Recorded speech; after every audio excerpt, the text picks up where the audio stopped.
My parents told me I was financially on my own, then bought my sister a condo for her 21st birthday. I quietly relocated to another state. For years later, my thesis hit national headlines, and they discovered it on Facebook just like everyone else.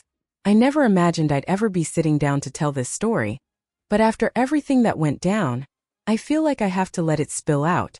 My name is Megan, and what I'm about to share is basically the tale of how my parents' obvious favoritism ended up blowing up in a way none of us saw coming. Growing up, it was impossible not to notice that my younger sister, Lily, was the sunshine of the family.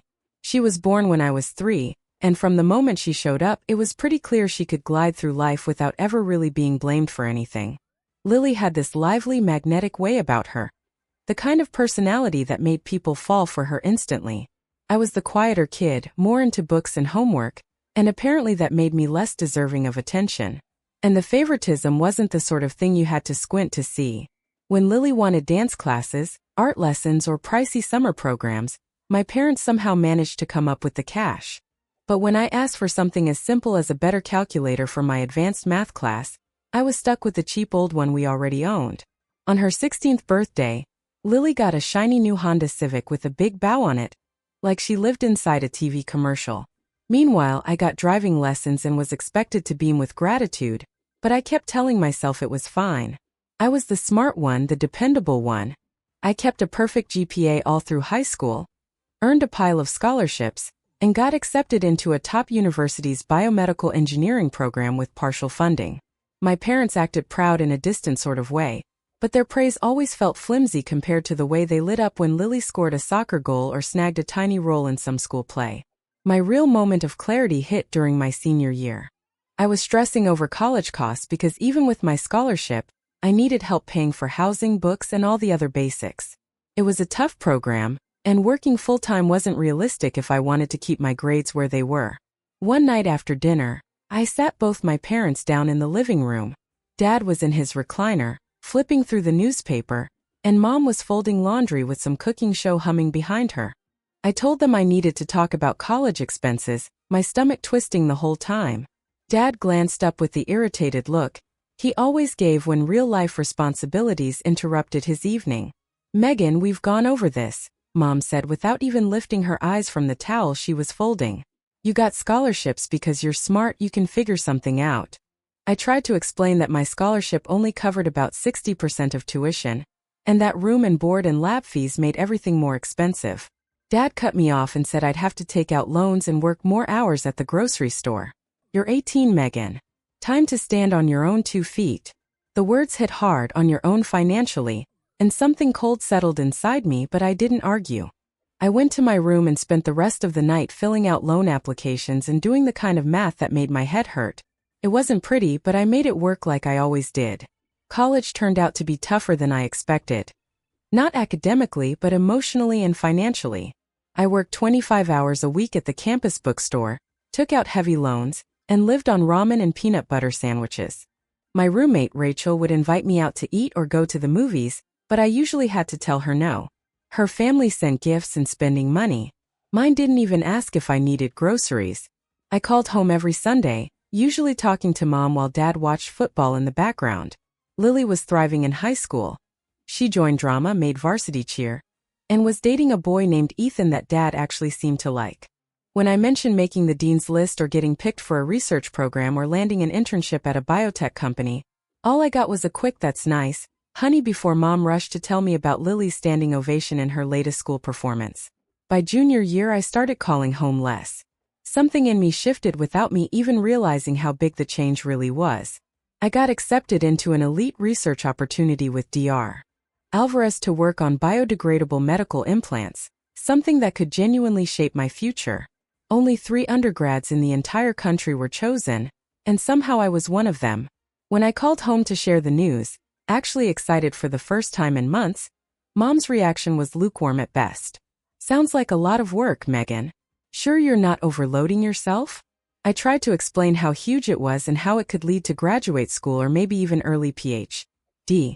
admission, but I could hear Lily laughing about something in the background, and Mom kept drifting away from the conversation. I hung up feeling lonelier than I had in years.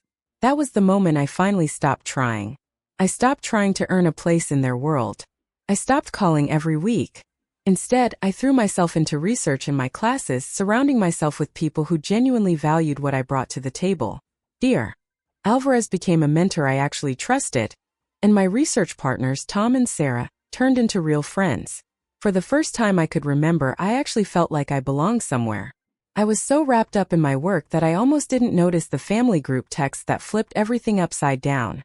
It was a Saturday morning in October of my senior year, and I was already in the lab early running tests on our newest prototype, when my phone buzzed with a message from Lily in the family chat.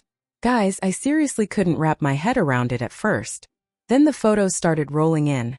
These slick, professional-looking shots of a gorgeous two-bedroom condo with shiny granite countertops, polished hardwood floors, and a balcony that looked out over a peaceful lake.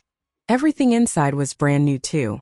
There was this huge, cushy sectional sofa, a dining table that probably cost more than I spent feeding myself in half a year, and a bedroom set that looked like it had been ripped straight out of a home decor magazine. My phone kept buzzing over and over with messages. Lily wrote, "Mom and Dad surprised me for my 21st birthday. I'm officially a homeowner."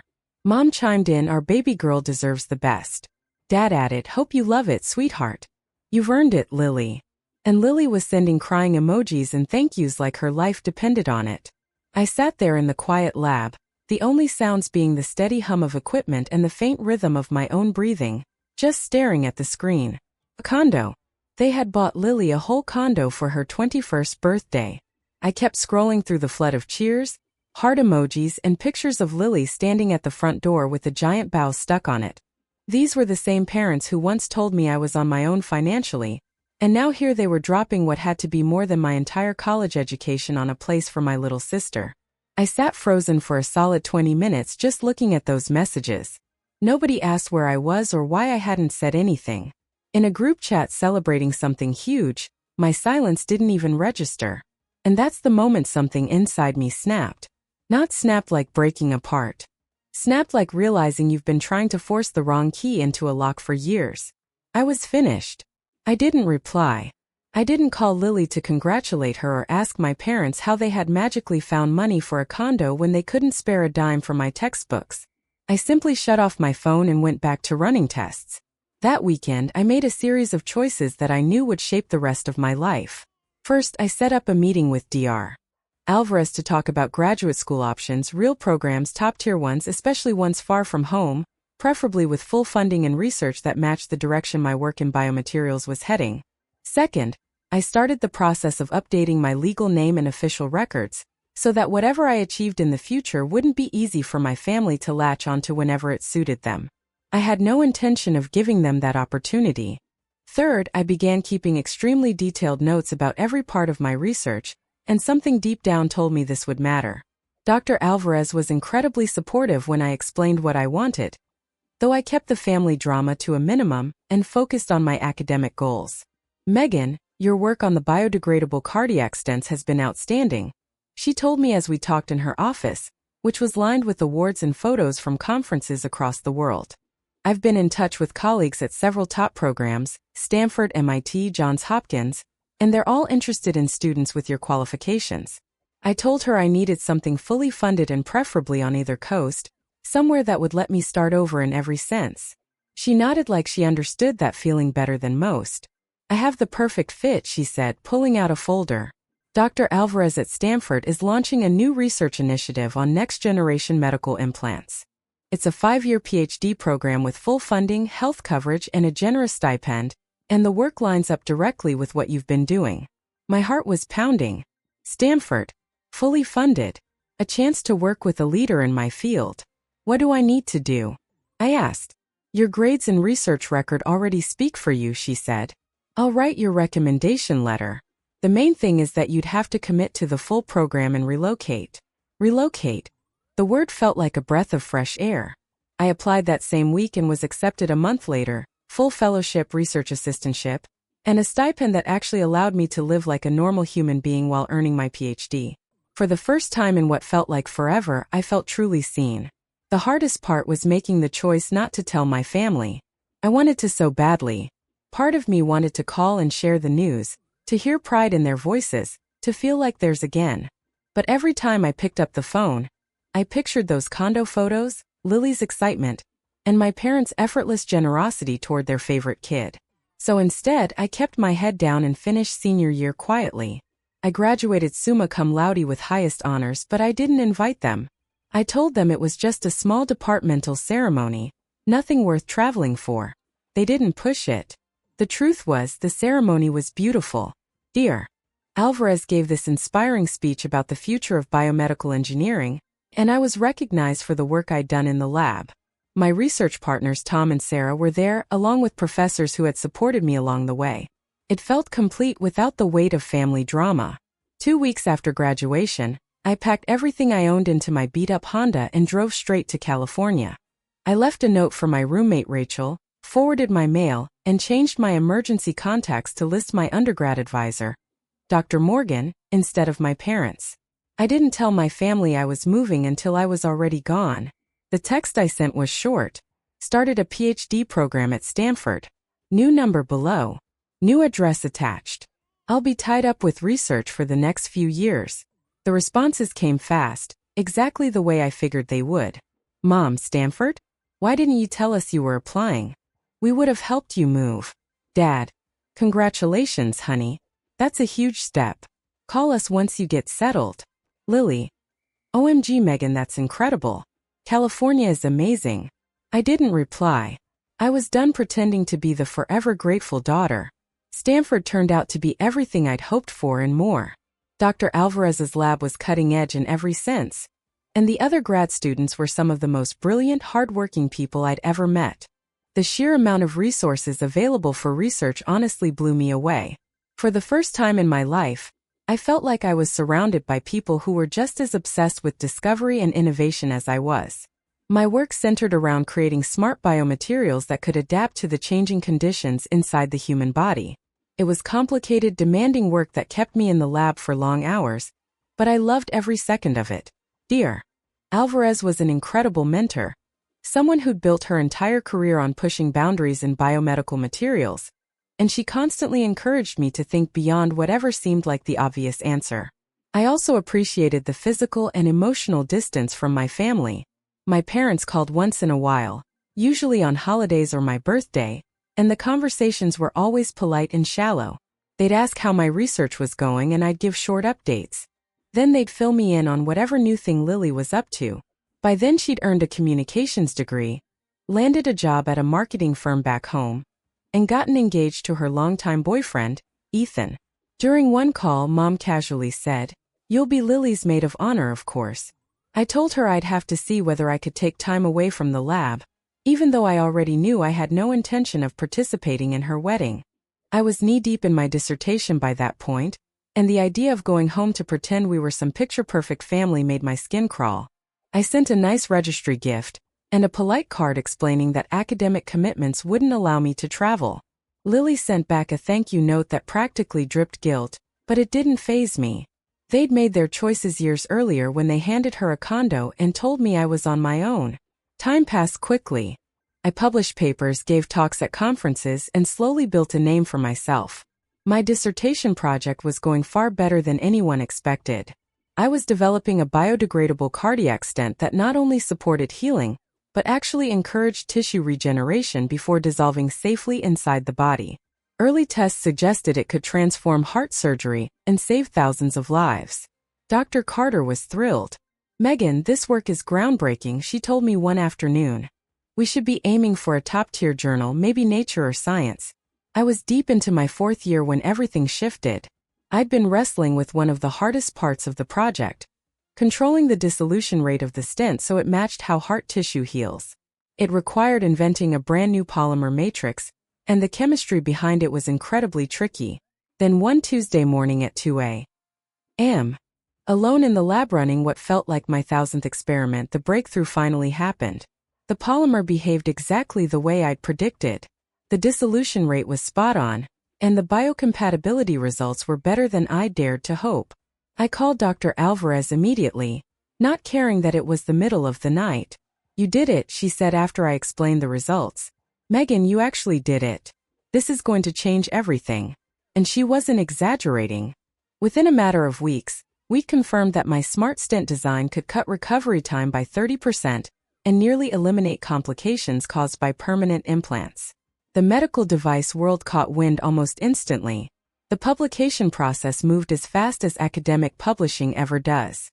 We submitted the work to Nature and got accepted 8 months later. Still lightning speed for a journal that competitive. The paper was set to come out in October, and the editors were already talking about making it a cover story. But the real moment everything tilted came when Dr. Carter forwarded me an email that made my hands tremble. "Megan," the message from a Science Times reporter began, "we'd love to feature your cardiac stent research in our upcoming issue on major medical breakthroughs. This technology could save millions of lives, and we want to share your story." Science Times, the biggest science publication in the country, the one that turned researchers into household names. The interview process felt unreal. The reporters wanted every detail. My background, what inspired the project, my plans for the future. I stuck to the technical stuff, the years of trial and error, the potential medical impact. I avoided mentioning my family or anything personal beyond basic curiosity about science. The photographer took dozens of pictures of me in the lab, one where I was holding a tiny prototype stent and smiling in a way I hadn't in ages, and another of me hunched over my computer studying molecular models sprawled across multiple screens. I didn't tell my family about any of it. The article was scheduled to run on a Thursday in October. Dr. Carter planned a small celebration in the lab, and medical device companies were already circling, eager to talk licensing. My dissertation defense was only a month away, and I had several job offers lined up. Everything from biotech companies to academic institutions. For the first time in my life, I felt completely self-sufficient and successful beyond anything my parents ever accomplished. The night before the article dropped, I couldn't sleep.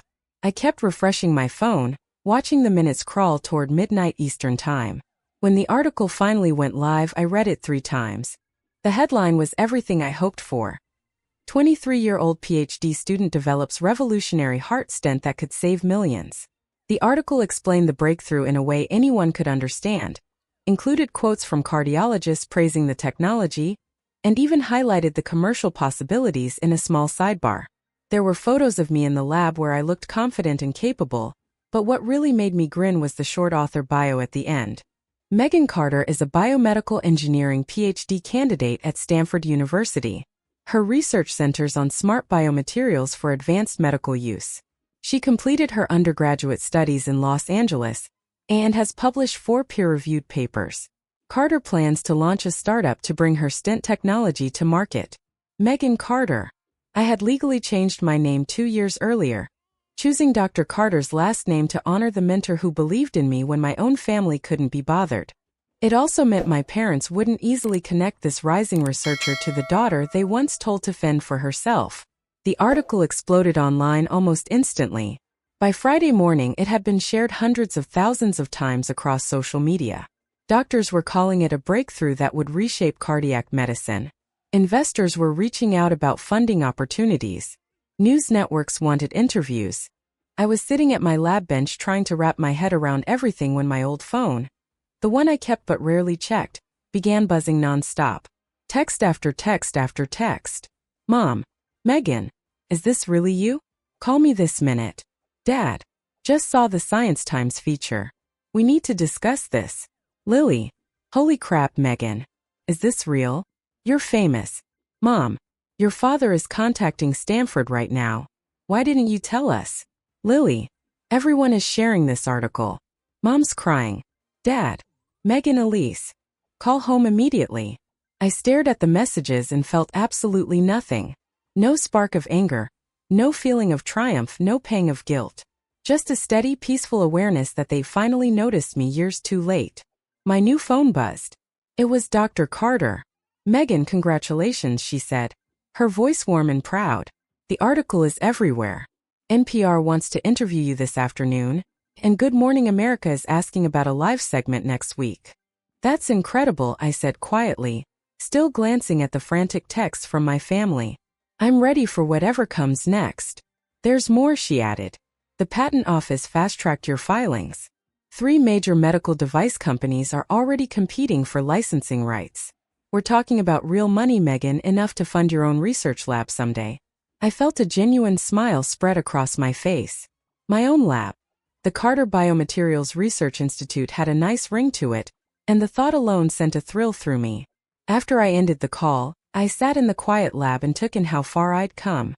5 years earlier, I'd been a struggling college student eating instant noodles and wondering if my parents would ever care about my accomplishments. Now I was standing on the edge of a medical breakthrough and financial independence I'd never imagined. My old phone was still lighting up. I picked it up and scrolled through dozens of texts from my parents, from Lily, from extended relatives, even from people I barely remembered from high school. Suddenly everyone wanted to reconnect, to celebrate, to attach themselves to my success. The irony was almost poetic. They told me I was on my own, and I'd taken that to heart. Every achievement, every opportunity, I'd earned it without them. And now they wanted to be part of the story. I typed a single message and sent it to the family group chat. Thank you for the kind words. As you can imagine, I'm overwhelmed with interviews and business meetings right now. I'll reach out when my schedule allows.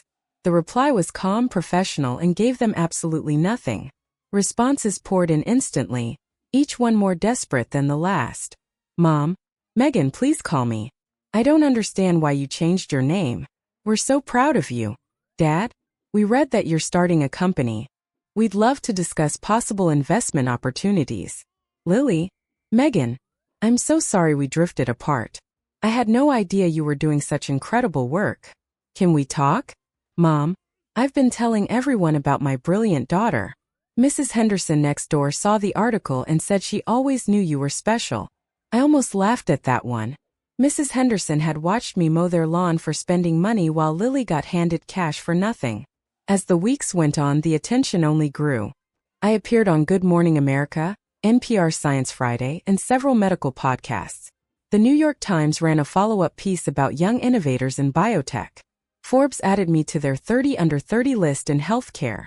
Each feature mentioned my background just briefly. Stanford PhD student, originally from the Midwest, first in her family to pursue advanced scientific research. I kept my personal life vague and always redirected the conversation to the science. Meanwhile, my family's outreach got more frantic and more manipulative by the day. Mom began calling from unfamiliar numbers when I stopped picking up the main one. Her voicemail started off apologetic but slowly turned sharp. Megan, I don't understand why you're shutting us out. We love you. Call me back. Then Megan, it isn't fair to punish us like this. We did our best raising you. We're proud of what you've done. And finally, Megan, Elise, this is ridiculous. You can't abandon your family over some perceived slight from years ago. We never meant any harm. Perceived slight. That phrase told me exactly how they viewed everything. Dad took a different angle and began sending emails about investment options and family business ventures, clearly imagining ways the family could benefit from my success. Lily's messages were the most manipulative of all, flipping between guilt and forced affection. Megan, I miss you. I never realized how much I depended on having you in my life. Please don't let this success change who you are. Lily wrote. Then she mentioned seeing my Good Morning America interview and said she cried, that she was proud to be my sister, that she told everyone about my achievements, and that she and Ethan were thinking about starting a family soon. I want my kids to know they're brilliant, Aunt Megan, she said. Please don't let whatever happened between us stop you from being part of our lives. I didn't answer a single message. The turning point came when I opened LinkedIn and saw a message from someone I didn't know. Hi Megan, the journalist wrote. I'm working on a follow-up piece about your family's reaction to your recent success. I've heard there may be an interesting backstory regarding your relationship with your parents. Would you be open to sharing your perspective? Someone had started digging. Most likely my parents trying to spin my achievements into attention for themselves. That's when I realized it was time for me to take charge of the narrative. I arranged a follow-up interview with Science Times, the same publication that had run my breakthrough story. This time I was ready to be fully honest. Dr. Carter, the interviewer began, your rapid rise in the biomedical world is remarkable. Can you tell us about your journey and what motivated you to pursue this research? I took a long breath. I think it's important for young scientists to know that success often comes from carving out your own path. Even when the people you expect to support you simply don't, I said. I told the story plainly. I described being told I would have to pay for my own education while my parents bought my sister a condo. I talked about working multiple jobs, taking out loans, and funding every part of my education on my own. I explained why I changed my name and moved across the country to chase real opportunities. The truth is, I said, being forced into independence made me stronger and more determined. When you can't lean on family, you build your own support system. My mentors, my lab team, my academic community, they became my chosen family. The interviewer leaned in. How do you feel about your birth family's recent attempts to reconnect now that you've become successful? It's something a lot of families experience, I answered carefully. Sometimes people only appreciate accomplishments they can understand or that reflect well on them. My parents didn't value a struggling science student, but they're eager to be associated with a successful researcher getting national attention. The article came out 3 weeks later under the headline The Price of Independence: How Family Rejection Fueled a Medical Breakthrough. It spread even faster than the first piece. Social media exploded with support from people who'd lived through family favoritism or had been pushed to succeed alone. Scientists shared stories about relatives who never cared about their work until it became recognizable. The hashtag #HatchChosenFamily started trending. More importantly, the article caught the attention of investors and collaborators who respected my independence. Within a month, I secured funding for my startup and built a team of gifted researchers who wanted to help bring my stent to market. My birth family reacted exactly as expected. Lily posted a long emotional Facebook update about how the media had exaggerated simple misunderstandings and how she prayed for healing and reconciliation. She shared old childhood photos of us and wrote about how she missed her wonderful big sister. Mom gave an interview to a local paper claiming she'd always supported my education and that any confusion about financial help had been miscommunications. She said they were heartbroken about my decision to cut contact and hoped I would come home. Dad stayed quiet publicly, but through mutual acquaintances I heard he was telling people I was ungrateful and had forgotten my roots. The most blatant moment came when Lily announced her pregnancy. Her post included a direct message aimed at me. I can't wait for Aunt Megan to meet her little nephew or niece. I hope my sister can put aside old hurt and be part of our family again. This baby deserves to know how brilliant and accomplished their aunt is. It was manipulation wrapped in sentimentality, and I didn't take the bait. Instead, I poured everything into building something meaningful. My company, Carter Biomedical Solutions, officially launched 8 months after that first viral article. We partnered with 2 major hospitals for clinical trials, secured FDA fast-track approval, and raised $15 million in funding rounds. The day we announced our first successful human trials, with a 45% reduction in complications and recovery times shortened by 30%, I felt a quiet, deep satisfaction that had nothing to do with proving anything to my family. Came from knowing we were saving lives. That evening, during an interview about the results, the reporter asked what motivated me to pursue research this demanding. When you're forced to rely completely on yourself, I said into the camera, you discover strengths you never realized you had. Every obstacle becomes a chance to prove you're stronger than the circumstances that tried to hold you back. I never named my family, but anyone who'd followed my journey knew exactly what I meant. And the success kept building. Our stents received full FDA approval and immediately began improving patient outcomes worldwide. Major medical centers adopted our technology. Invitations poured in from international conferences, and several top-tier research institutions offered me positions. 3 years after that first article came out, Forbes put me on their cover as one of the most innovative entrepreneurs in healthcare. The headline read, "The Heart Revolutionary: How Dr.